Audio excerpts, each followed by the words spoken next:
நம்மில் பலர் நமது நெற்றியில் ஐயனாரை அடையாளம் வரைவதை வழக்கமாக கொண்டிருக்கிறோம். அந்த வழக்கம் எவ்வாறு தோன்றியது என்பதை இப்போது காணலாம். புனித எட்மண்ட் இயேசுவின் திருநாமத்தின் மீது மிகுந்த பக்தி கொண்டிருந்தார். ஒரு நாள் அவர் ஒரு கிராமப்புறத்தில் தம் தோழர்களை விட்டு பிரிந்திருந்த சமயத்தில் ஒரு அழகான குழந்தை அவர் முன் வந்து நிற்பதைக் கண்டார்.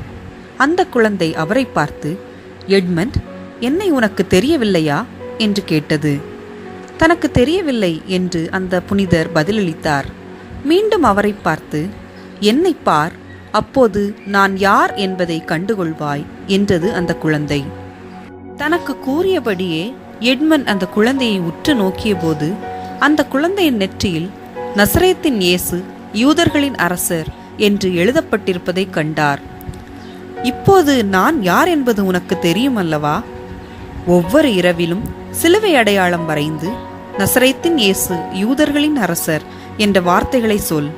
அப்படி செய்தால் இந்த ஜெபமே உன்னையும் இவ்வாறு செய்பவர்கள் அனைவரையும் எதிர்பாராத, தகுந்த ஆயத்தமில்லாத மரணத்திலிருந்து காப்பாற்றும் என்று அந்த குழந்தை கூறியது.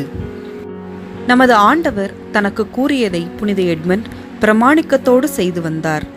ஒரு நாள் அவர் இவ்வாறு செய்ய முற்பட்ட போது சாத்தான் இந்த புனித அடையாளத்தை செய்ய விடாமல் அவரை தடுத்தது.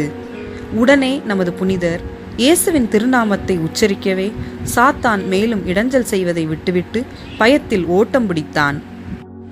இந்த எளிய பக்தி முயற்சியை பலர் கடைபிடித்து தங்களை துயரமான மரணங்களிலிருந்து காத்து கொண்டனர்.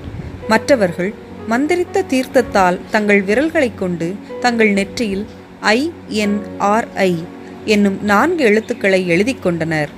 அது நசரேயனாகிய இயேசு, யூதர்களின் அரசர் என்று பிலாத்துவால் எழுதப்பட்ட சிலுவை மீது வைக்கப்பட்ட திருவாசகமே ஆகும். புனித அல்போன்ஸ் மிகவும் பக்தியோடு நாம் இந்த சிறிய பக்தி முயற்சியை கடைபிடிக்குமாறு நமக்கு அறிவுரை வழங்குகின்றார். நாமும் இந்த எளிய பக்தி முயற்சியை கடைபிடித்து எதிர்பாராத மரணத்திலிருந்து நம்மை காத்துக்கொள்வோமாக. இயேசுவுக்கே புகழ். மரியே வாழ்க.